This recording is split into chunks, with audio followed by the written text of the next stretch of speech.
കേരളീയ Darshan T V അവതരിപ്പിച്ചുകൊണ്ടിരിക്കുന്ന കണ്ണാടിയിലൂടെ എന്ന പ്രോഗ്രാമിൻ്റെ പുതിയൊരു എപ്പിസോഡിലേക്ക് മാന്യ പ്രേക്ഷകരെ ഹാർദവമായി സ്വാഗതം ചെയ്യുന്നു. കഴിഞ്ഞ ദിവസം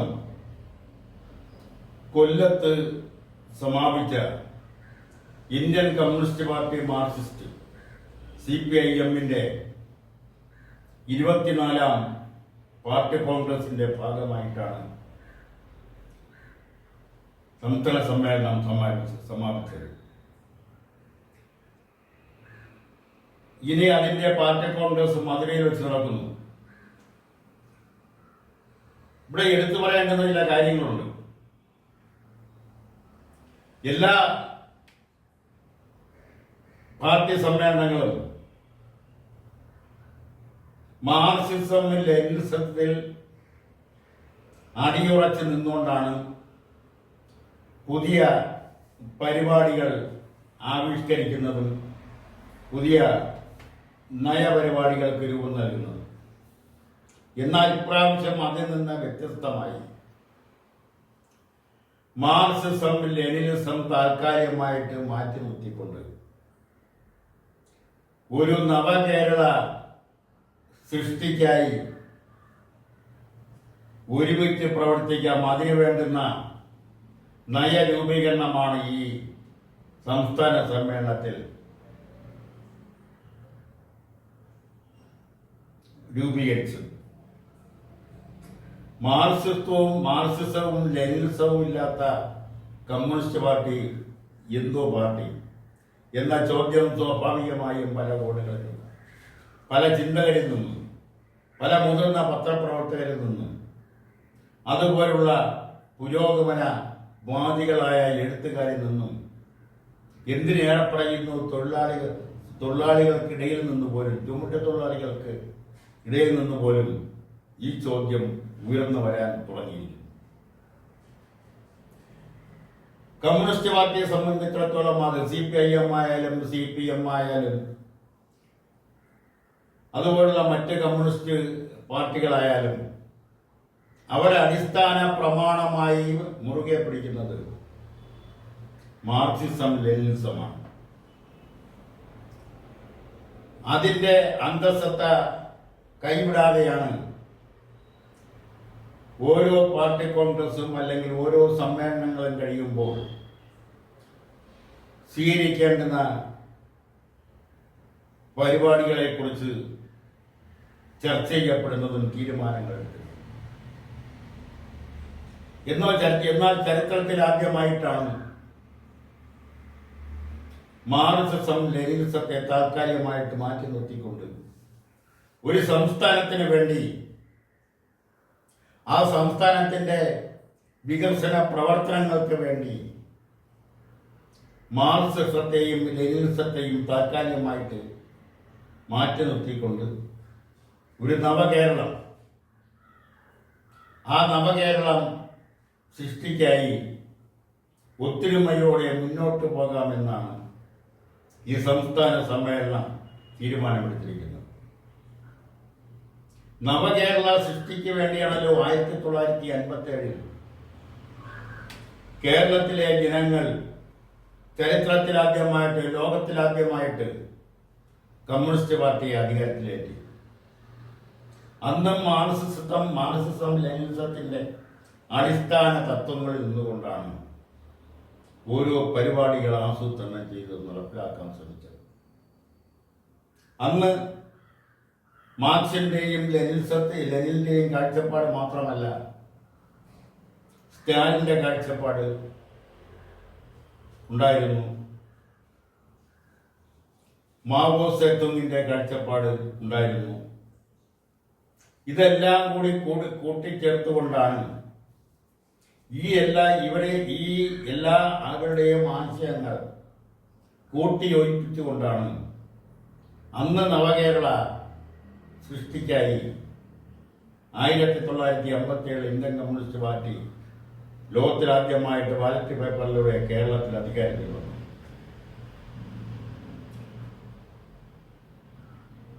അതിനുശേഷം നടന്നിട്ടുള്ള ഓരോ പാർട്ടി കോൺഗ്രസും പാർട്ടി കോൺഗ്രസിന്റെ ഭാഗമായി നടന്നിട്ടുള്ള ബ്രാഞ്ച് സമ്മേളനം മുതൽ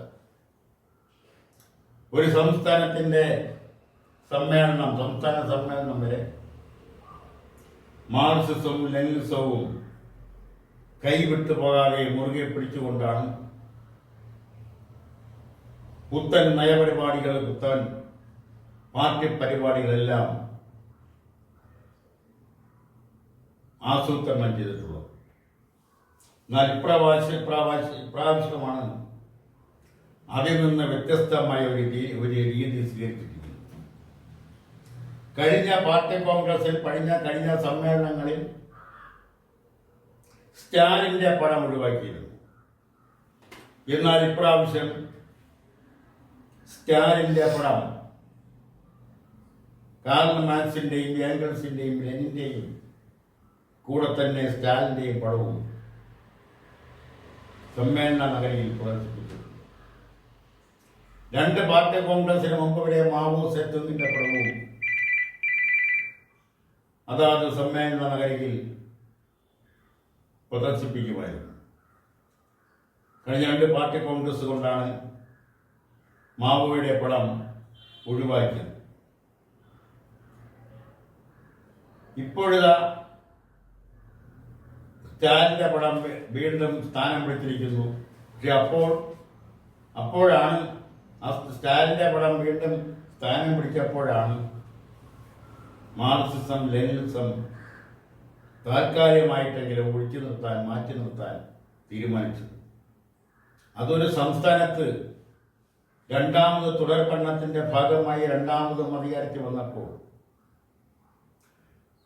ആ പ്രാദേശികമായി ഒരു സംസ്ഥാനത്ത് പുരോഗമനപരമായ വികസനപരമായ മാറ്റങ്ങൾ വരുന്നതിന് വേണ്ടി ഒരു നവകേരള സൃഷ്ടി എന്ന് പേര് കൊടുത്തുകൊണ്ട് വിദേശ ഫണ്ടുകൾ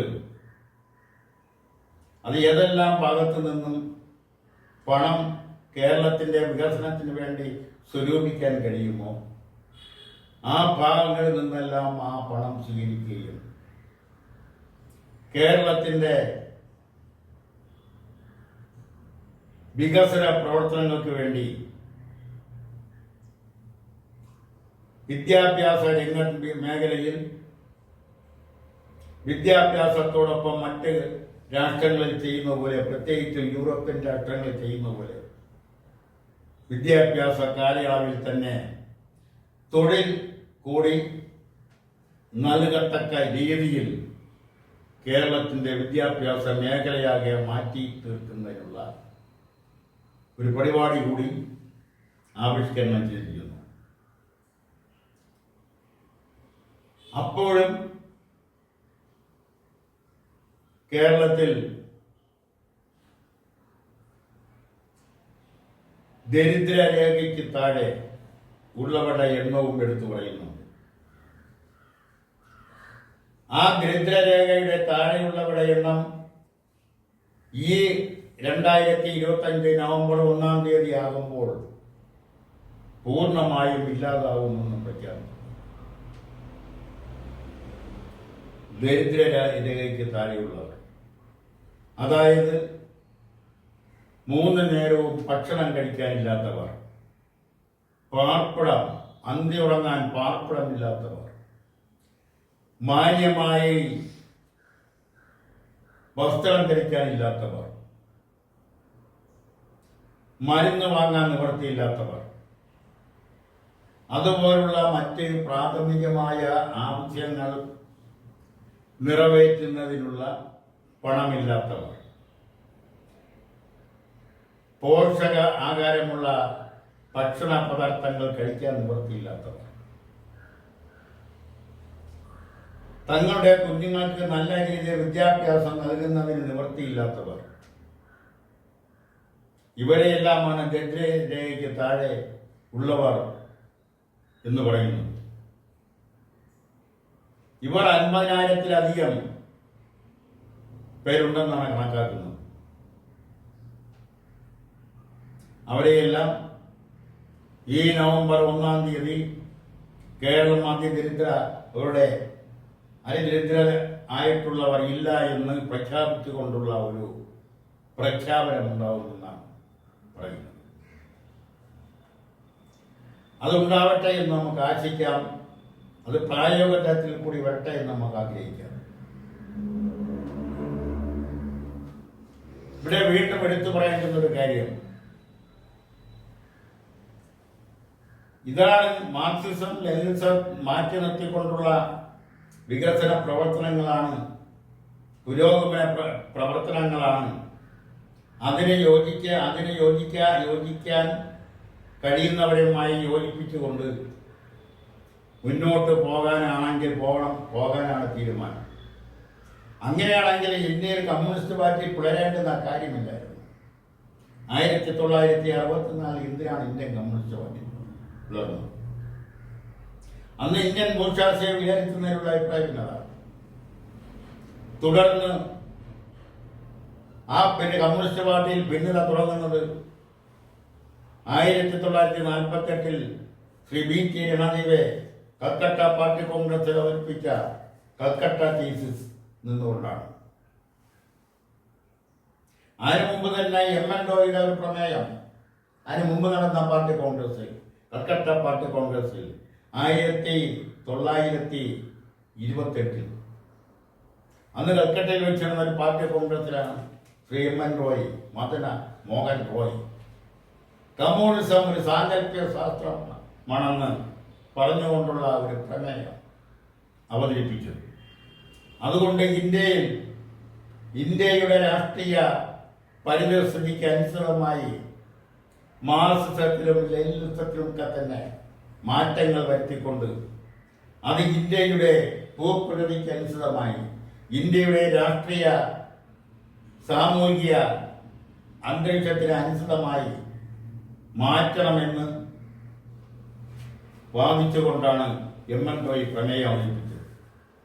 ആ പ്രമേയം അവസരം വോട്ടിനിടേണ്ടി വന്നു. വോട്ടിനിട്ടപ്പോൾ ആ പ്രമേയം പരാജയപ്പെട്ടുപോയി.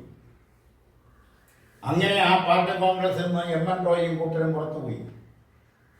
പലരും ധരിച്ചു വച്ചിരിക്കുന്ന പോലെ 1964 ഇന്ത്യൻ കമ്മ്യൂണിസ്റ്റ് പാർട്ടി ആദ്യമായി പിളരുന്നത് 1928 അന്ന് M.N. റോയും കൂട്ടരും പുറത്തുപോയി. പാർട്ടി കോൺഗ്രസിൽ നിന്ന് പുറത്തുപോയി Calcutta communist party of India എന്നൊരു കമ്മ്യൂണിസ്റ്റ് പാർട്ടികളെ രൂപീകരിച്ചു. അതവിടെ നിൽക്കട്ടെ. ഇവിടെ നമ്മുടെ വിഷയം നവകേരളം.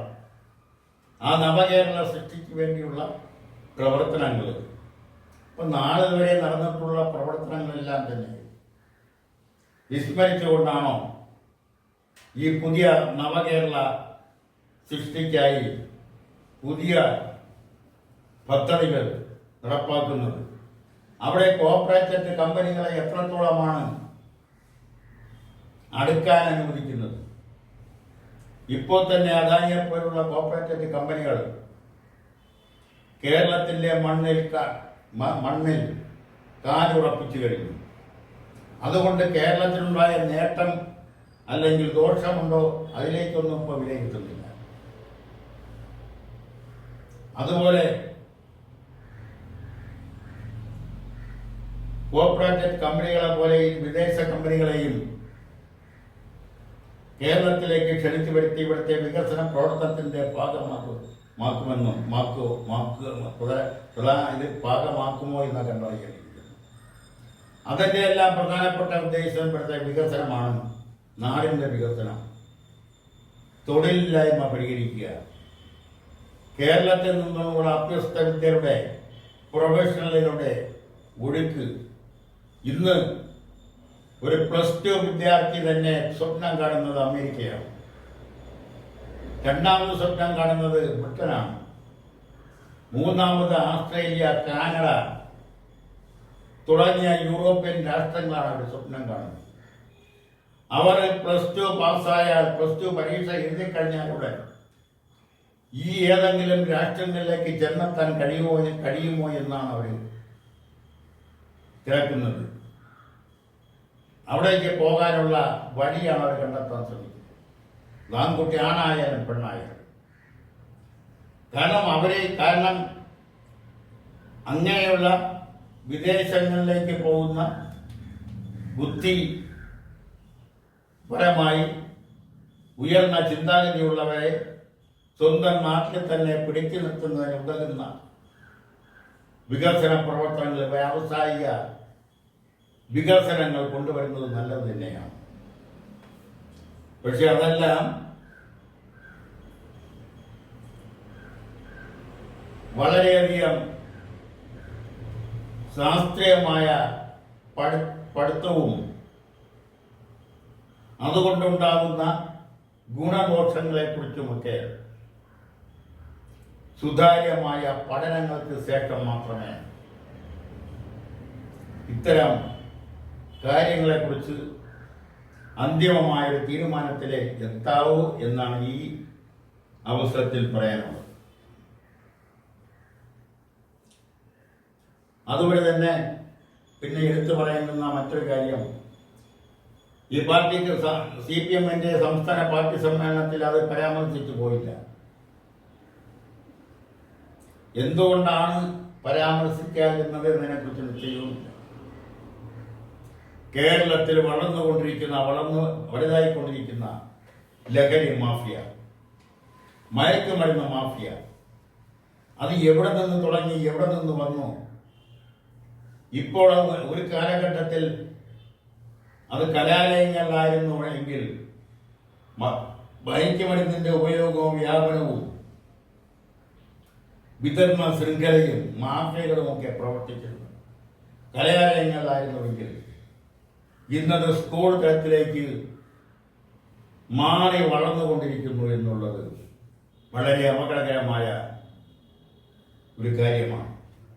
ഇന്ന് സ്കൂൾ വിദ്യാർത്ഥികൾ വരെ ലഹരി മരുന്ന് ഉപയോഗിക്കുന്നു. ലഹരി മരുന്നിന്റെ വിതരണത്തിന്റെ കണ്ണികളാകുന്നു അവർ. അവിടെയെല്ലാം ലഹരി മരുന്നിന്റെ മാഫിയകൾ പിടിമുറുക്കാൻ ശ്രമിച്ചുകൊണ്ടിരിക്കുന്നു. അവരിൽ നിന്ന്, ആ മാഫിയ സംഘങ്ങളിൽ നിന്നും ഈ കൊച്ചു കുട്ടികളെ എങ്ങനെയാണ് രക്ഷിക്കുന്നത്? അവരറിയുന്നില്ല, അവര് ഒരു വലിയ ആപത്തിലാണ്, ഒരു വലിയ മാഫിയയുടെ കയ്യിലാണ് അകപ്പെട്ടിരിക്കുന്നത്. തലച്ചോറിനെ വികലമാക്കുന്ന ലഹരി, ആ ലഹരിക്ക് അടിമയായിക്കൊണ്ടിരിക്കുന്ന കുട്ടികൾ, അതെല്ലാം കേരളത്തെ പുരോഗമനപരമായി ചിന്തിക്കുന്നവരെ സംബന്ധിച്ചിടത്തോളം, ജനങ്ങളെ സ്നേഹിക്കുന്നവരെ സംബന്ധിച്ചിടത്തോളം വളരെ അപകടകരമായ രീതിയിലാണ് അത് പൊയ്ക്കൊണ്ടിരിക്കുന്നത് എന്ന് കാണുമ്പോൾ അതൊരു വിഭ്രാന്തിയുടെ നിഴലാട്ടം കേരളത്തിൽ നടക്കുന്നു. അതിൻ്റെ നിഴലിൽ, അതിൻ്റെ നീരാളിപ്പിടുത്തം സ്കൂളുകളിലെ കൊച്ചുകുട്ടികളിലേക്ക് എത്തപ്പെട്ടിരിക്കുന്നു. അവരുടെ തലച്ചോറുകൾ വികലമാകുന്ന രീതിയിൽ അവരെ കൊണ്ട് ലഹരി മരുന്ന് ഉപയോഗിക്കത്തക്ക നിലയിലേക്ക് അവർക്ക് ഇഷ്ടപ്പെടുന്ന ഭക്ഷ്യവസ്തുക്കളിൽ ലഹരി മരുന്ന് ചേർത്തുകൊണ്ട് വിതരണം ചെയ്യുന്നു. അതാണ് കൊച്ചിയിൽ കഴിഞ്ഞ ദിവസം കണ്ടെത്തിയ ചോക്ലേറ്റ് മുട്ടായി ലഹരി മരുന്നിന്റെ അംശം. ചോക്ലേറ്റ്, ഡയറി മിൽക്ക് പോലുള്ള ചോക്ലേറ്റുകളിൽ ലഹരി മരുന്ന് കലർത്തി കൊച്ചു കുട്ടികൾ കൊടുക്കുന്നു. ആദ്യം ഗിഫ്റ്റായിട്ട് കൊടുക്കുന്നു. ഒരിക്കൽ കഴിച്ചു കഴിയുമ്പോൾ അത് വീണ്ടും കഴിക്കണമെന്നുള്ള, അതിന്റെ സമയം കഴിയുമ്പോൾ അത് വീണ്ടും കഴിക്കണമെന്നുള്ള ആഗ്രഹം, അത് ഒരു അവശ്യ വസ്തുവായി മാറിക്കൊണ്ടിരിക്കുന്നു. അങ്ങനെ അവർ സ്ഥിരം ഇത്തരം ലഹരി മരുന്ന് കലർന്ന മിഠായി വാങ്ങുന്നതിലേക്ക് കടക്കുന്നു. അത് വാങ്ങുന്നതിനുള്ള പണം കണ്ടെത്തുന്നു. പണം ലഭിക്കാതെ വരുമ്പോൾ ഈ ശൃംഖലയിൽ അകപ്പെട്ടിരിക്കുന്ന കണ്ണികൾ തന്നെ അവരെ ഇത്തരം ലഹരി മരുന്ന് ഉൾപ്പെട്ട മിഠായികളുടെ വിതരണക്കാരാക്കി മാറ്റുന്നു. ഇവിടെയാണ് അധ്യാപകരും രക്ഷകർത്താക്കളും വിദ്യാഭ്യാസ പ്രവർത്തകരും എക്സൈസും പോലീസും റവന്യൂ രാഷ്ട്രീയക്കാരുമെല്ലാം ഒത്തൊരുമിച്ച് നിന്നുകൊണ്ട് ഈ വലിയ വിപത്തിനെ ചെറുക്കേണ്ടത്. ഇതെങ്ങനെ ചെറുക്കണമെന്ന് ചോദിച്ചാൽ ഇന്ന് എല്ലാ സംഘടനകളിലും പെട്ട, അതായത് എല്ലാ രാഷ്ട്രീയ പാർട്ടികളുടെയും വിദ്യാർത്ഥി സംഘടനകൾ ഈ മരുന്നിന്റെ ശൃംഖലയിലെ കണ്ണികളായി മാറിക്കൊണ്ടിരിക്കും. യുവജനങ്ങൾ അത് DYFI ആയാലും യൂത്ത് കോൺഗ്രസ് ആയാലും യുവ മോർച്ച ആയാലും അവരിൽ വളരെ ചെറിയ വിഭാഗം ഈ മരുന്ന് ശൃംഖലയിൽ എങ്ങനെയോ അകപ്പെട്ടിരിക്കുന്നു, എങ്ങനെയോ അതിന്റെ കണ്ണികളായി മാറിക്കഴിഞ്ഞിരിക്കുന്നു. അവരെ കണ്ടെത്തി അവരെ പിടികൂടുമ്പോൾ, എക്സൈസ് പോലീസ് അവരെ പിടികൂടുമ്പോൾ അവരെ മേൽ കേസെടുക്കാതിരിക്കുന്നതിന് വേണ്ടി, അവരെ വിട്ടയപ്പിക്കുന്നതിന് വേണ്ടി ആ വിദ്യാർത്ഥി പ്രവർത്തിച്ച സംഘടനയുടെ നേതാക്കൾ അല്ലെങ്കിൽ ആ സംഘടനയുടെ രക്ഷകർത്താക്കൾ അവർ പിടിക്കപ്പെട്ടവരുടെ അടുക്കലേക്ക് നേരിട്ട് ചെല്ലുകയോ അല്ലെങ്കിൽ ഫോൺ വഴി ബന്ധപ്പെട്ടുകൊണ്ട് അവരെ മോചിപ്പിക്കുന്നതിന് വേണ്ടി, അവരുടെ മേലെ കേസെടുക്കാതിരിക്കുന്നതിന് വേണ്ടിയുമുള്ള ശ്രമങ്ങൾ നടത്തുന്നു. ഇതാണ് ആദ്യം ഒഴിവാക്കേണ്ടത്. കുറ്റം ചെയ്തവൻ പിടിക്കപ്പെടുമ്പോൾ അവനെ നിയമത്തിന്റെ മുന്നിൽ വരിക എന്നുള്ളത് ജനങ്ങളുടെ ആവശ്യമാണ്. അവരെ സഹായിക്കുന്നതിന് വേണ്ടി ഒരു രാഷ്ട്രീയ പാർട്ടിയും രംഗത്ത് വരാൻ പാടില്ല. അങ്ങനെ വരുന്നവരെ പൊതുമധ്യത്തിൽ, ജനമധ്യത്തിൽ തുറന്ന് കാണിക്കാനുള്ള ഇച്ഛാശക്തി ഉണ്ടാവണം. അതല്ലെങ്കിൽ ഈ മയക്കുമരുന്ന് ശൃംഖലകൾ വളർന്നു വലുതായി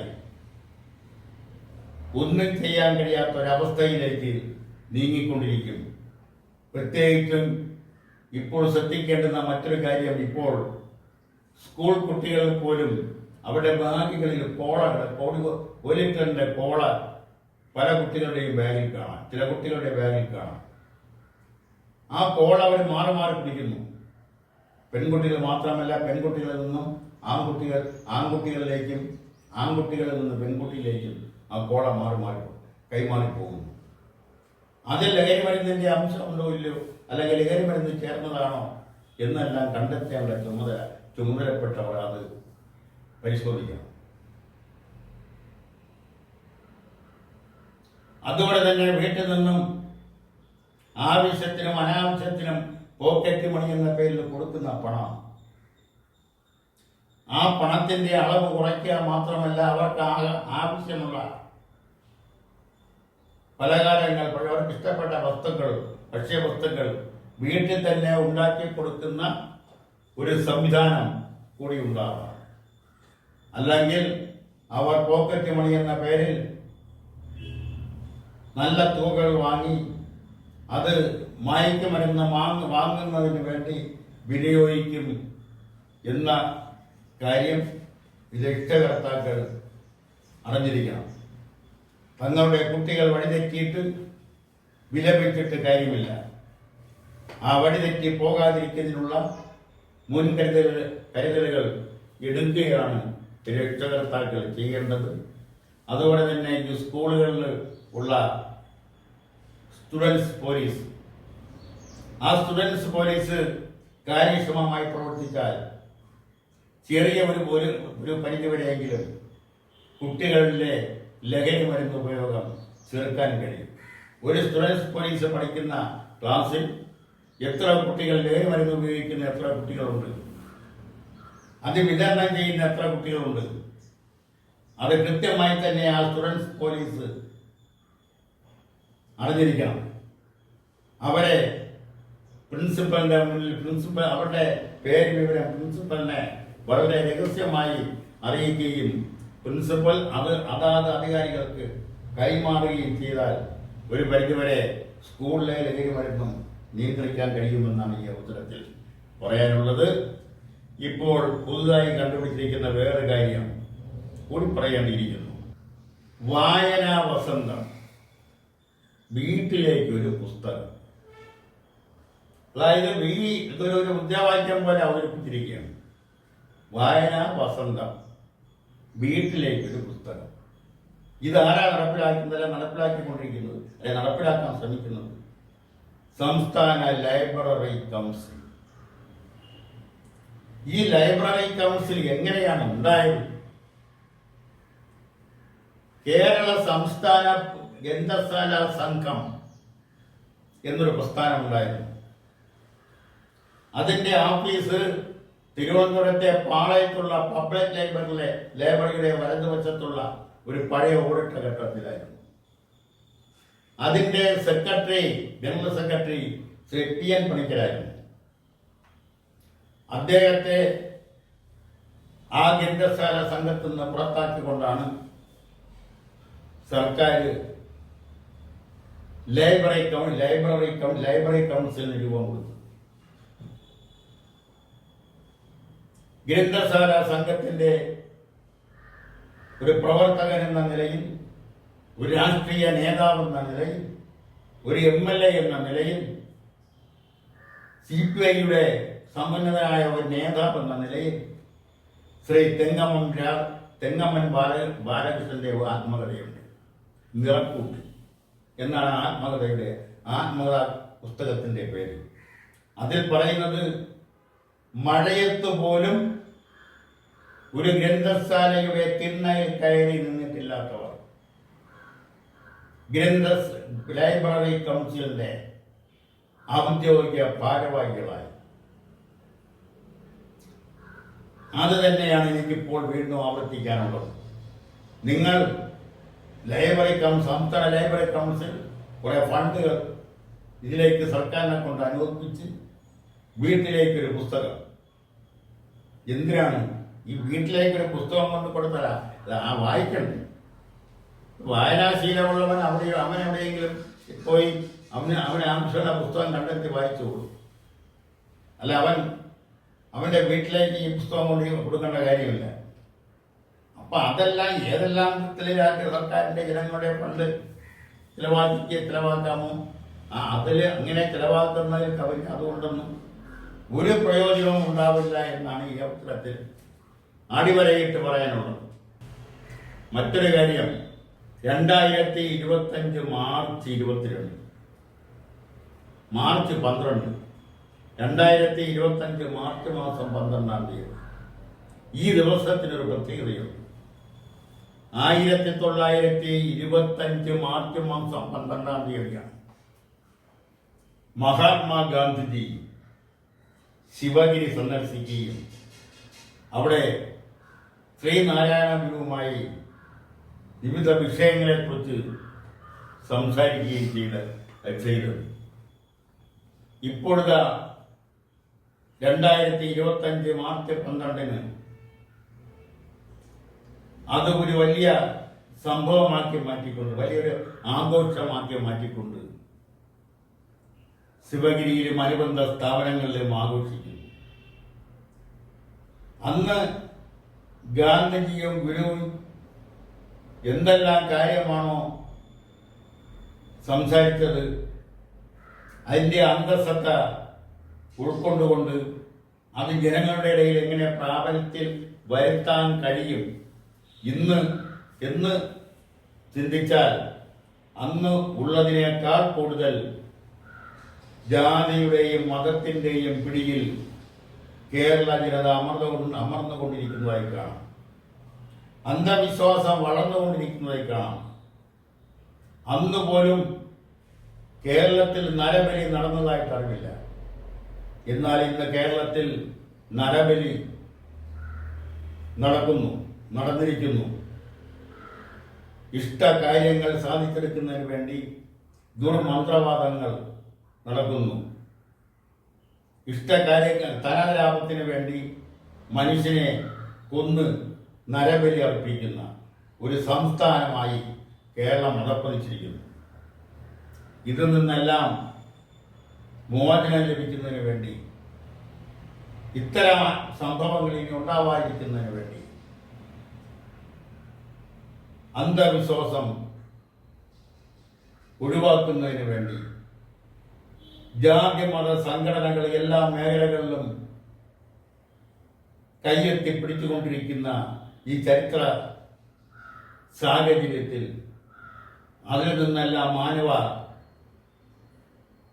മാനവ സമൂഹത്തെ എങ്ങനെ മോചിപ്പിക്കാൻ കഴിയും, ആ നിലയിലേക്കുള്ള എന്ത് പ്രവർത്തനമാണ് ഈ മാർച്ച് 12-ാം തീയതി ഗാന്ധിജിയും ഗുരുവും തമ്മിൽ ഒന്നിച്ചിരുന്ന് സംസാരിച്ച ആ ദിവസം ആഘോഷിക്കുമ്പോൾ അതുകൊണ്ട് ജനങ്ങൾക്ക് ഇന്നത്തെ ഇരുള് അടഞ്ഞുകൊണ്ടിരിക്കുന്ന സാംസ്കാരിക മേഖലയെ എങ്ങനെ മാറ്റിയെടുക്കാം എന്ന് ചിന്തിക്കുകയോ അതിനുവേണ്ടി പ്രവർത്തിക്കുമെന്നുള്ള ഒരു ഉറപ്പോ ഒന്നും എങ്ങും ഉണ്ടെന്ന് തോന്നുന്നില്ല. ആ നിലയിലേക്ക് അത് വളർന്നു വരട്ടെ എന്ന് ആഗ്രഹിക്കാം. അതുകൊണ്ട് തന്നെ അവസാനമായി പറയാനുള്ളത് ശശി തരൂരിൻ്റെ ഒരു വാചകമാണ്. അദ്ദേഹം തിരുവനന്തപുരത്തെ ലോകസഭാംഗമാണ്. കഴിഞ്ഞ 2-3 പ്രാവശ്യമായി അദ്ദേഹം തിരുവനന്തപുരം ലോകസഭാ മണ്ഡലത്തെ പ്രതിനിധാനം ചെയ്യുന്നു. കഴിഞ്ഞ AICC തെരഞ്ഞെടുപ്പിൽ പ്രസിഡന്റ് സ്ഥാനത്തേക്ക് മത്സരിച്ച ആളാണ് ശശി തരൂർ. അദ്ദേഹം വളരെ സുപ്രധാനമായ ഒരു കാര്യം പറഞ്ഞിരിക്കുന്നു. പുറത്തു നിന്നുള്ള വോട്ട് കിട്ടിയില്ലെങ്കിൽ കോൺഗ്രസിന്റെ സ്ഥാനം പ്രതിപക്ഷത്തായി. വരുന്ന തെരഞ്ഞെടുപ്പിനെ കുറിച്ചാണ് അദ്ദേഹം ഇത് പറഞ്ഞത്. വരുന്ന 3 തെരഞ്ഞെടുപ്പുകൾ ആണ് വരാൻ പോകുന്നത്. തദ്ദേശീയ സ്വയംഭരണ സ്ഥാപനങ്ങളിലേക്കുള്ള തെരഞ്ഞെടുപ്പ് അടുത്തു കഴിഞ്ഞു. അതിനുശേഷം നടക്കുന്ന 2026 മെയ് മാസത്തിൽ നടക്കുന്ന പൊതു തെരഞ്ഞെടുപ്പ്, നിയമസഭാ തെരഞ്ഞെടുപ്പ്. ആ നിയമസഭാ തെരഞ്ഞെടുപ്പിനെ മുന്നിൽ കണ്ടുകൊണ്ടാണ് ഒരുപക്ഷെ ശശി തരൂർ ഇത് പറഞ്ഞിട്ടുണ്ടാവുക. ഇന്നത്തെ രാഷ്ട്രീയ സാഹചര്യത്തിൽ, ഇന്നത്തെ കോൺഗ്രസിന്റെ അവസ്ഥയിൽ പുറമേ നിന്നുള്ള വോട്ടുകൾ ലഭിച്ചില്ലെങ്കിൽ കോൺഗ്രസിന് വീണ്ടും സ്ഥാനം പ്രതിപക്ഷത്തായിരിക്കും. ഇത് കോൺഗ്രസുകാരെ കണ്ണു തുറപ്പിക്കാൻ ഉതവുമെങ്കിൽ നല്ല കാര്യമാണ്. പല ഗ്രൂപ്പുകളായി തിരിഞ്ഞു നിന്നുകൊണ്ട് പരസ്പരം പോരടിക്കുന്ന കോൺഗ്രസുകാരുടെ കണ്ണൊന്നും ഈ ശശി തരൂരിന്റെ ഈ വാചകം കൊണ്ടൊന്നും തുറക്കാൻ പോകുന്നില്ല. മാത്രമല്ല, ശശി തരൂരിനെ പോലുള്ള ബുദ്ധിമാന്മാരെ കോൺഗ്രസിന് ആവശ്യമില്ല. അത് വളരെ വ്യക്തമായി തന്നെ ശശി തരൂരിന് അറിയാവുന്നതും ശശി തരൂർ അത് പല ആവൃത്തികളും പല സന്ദർഭങ്ങളിലും വെളിപ്പെടുത്തിയിട്ടുള്ളതാണ്. എന്തൊക്കെയായാലും ഇത് കുറച്ചെങ്കിലും കോൺഗ്രസ്സുകാർ ഉൾക്കൊള്ളുകയാണെങ്കിൽ അത്രയും നല്ലതെന്ന് പറഞ്ഞുകൊണ്ട് ഇന്നത്തെ കണ്ണാടിയിൽ വരുന്ന പരിപാടി ഇവിടെ പൂർത്തിയാക്കുകയാണ്. നന്ദി, നമസ്കാരം.